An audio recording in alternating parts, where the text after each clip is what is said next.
नमस्कार दोस्तों। जब भी भारत की आज़ादी की बात होती है तो एक नाम सबसे पहले याद आता है, महात्मा गांधी का। लेकिन क्या आप जानते हैं कि भारत में गांधी का सबसे बड़ा सत्याग्रह कहाँ हुआ था? वह जगह थी चंपारण, जो आज बिहार के पूर्वी और पश्चिमी चंपारण जिलों में बटा हुआ है। बहुत से इतिहासकार मानते हैं कि चंपारण सत्याग्रह भारत में स्वतंत्रता आंदोलन की नई दिशा दी। आज की इस वीडियो में हम जानेंगे कि आखिर चंपारण में ऐसा क्या हुआ था, गांधी जी वहां क्यों आए और इस आंदोलन का भारत पे क्या प्रभाव पड़ा। चंपारण की स्थिति 1917 से पहले चंपारण के किसान बहुत कठिन परिस्थितियों में जीवन बिताते थे। उस समय अंग्रेजी शासन के अधीन कई यूरोपियन नील यानी इंडिगो के बागान मालिक किसानों से जबरदस्ती नील की खेती करवाते थे। इसे तीन कठिया प्रथा कहा जाता था। इस व्यवस्था के तहत किसानों को अपनी जमीन की एक हिस्से पे यानी अपनी जमीन के 1/3 हिस्से पे अपनी इच्छा के विरुद्ध नील उगाना पड़ता था। इससे किसानों को आर्थिक नुकसान होता था क्योंकि वो अपने जरूरत के मुताबिक फसल नहीं उगा पाते थे। ऊपर से भारी कर और अन्य परिस्थिति भी। गांधी जी चंपारण कैसे पहुंचे? एक किसान जिनका नाम था राजकुमार शुक्ल लगातार गांधी जी से मिलते रहे और उनसे चंपारण आने का आग्रह करते रहे। आखिरकार 1917 में गांधी जी चंपारण पहुंचे। उन्होंने किसानों की समस्याओं को सुना, गांव-गांव जाकर लोगों से मिले और वास्तविक स्थिति को समझा।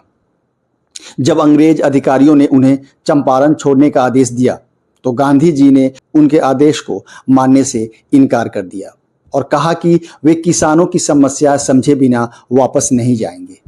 यहीं से भारत में सत्याग्रह की एक नई शुरुआत हुई। चंपारण सत्याग्रह। गांधी जी ने हिंसा का रास्ता नहीं चुना। उन्होंने सत्य, अहिंसा और शांतिपूर्ण विरोध का मार्ग अपनाया। हजारों किसानों ने उनका साथ दिया। गांधी जी ने किसानों के बयान दर्ज किए और प्रशासन के सामने उनके साथ हो रहे अन्याय के खिलाफ प्रमाण रखे। आखिरकार अंग्रेज सरकार को एक जांच कमेटी बैठानी पड़ी जिसमें गांधी जी को भी शामिल किया गया। उसके बाद किसानों को राहत मिली और तीन कठिया प्रथा को समाप्त करने की दिशा में एक महत्वपूर्ण कदम उठाए गए। अब समझते हैं तीन कठिया सिस्टम या प्रथा था क्या। तीन कठिया प्रणाली, जिसे हम तीन कठिया सिस्टम भी कहते हैं, अंग्रेजों के समय में एक शोषणकारी कृषि व्यवस्था थी। इसके तहत बिहार के चंपारण और अन्य क्षेत्रों में किसानों को अपनी जमीन पर हर 1 बीघा यानी 20 कट्ठे में से 3 कट्ठे जमीन पे अनिवार्य रूप से नील यानी इंडिगो की खेती करनी पड़ती थी।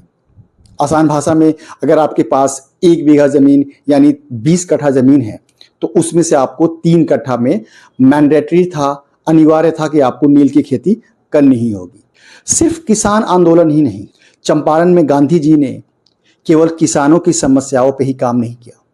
उन्होंने शिक्षा, स्वच्छता और सामाजिक सुधार पे भी जोर दिया। कई गांवों में स्कूल खोले गए।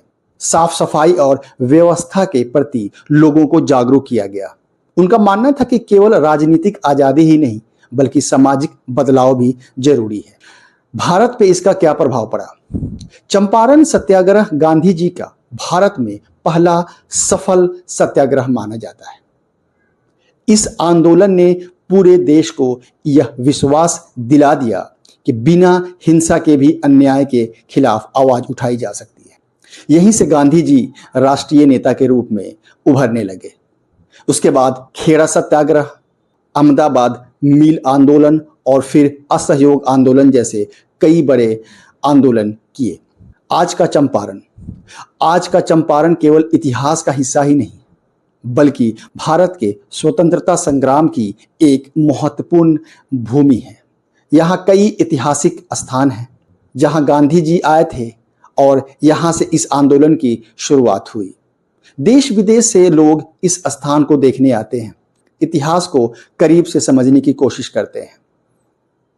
निष्कर्ष, अगर चंपारण सत्याग्रह नहीं हुआ होता तो शायद भारत का स्वतंत्रता आंदोलन अलग दिशा में जाता।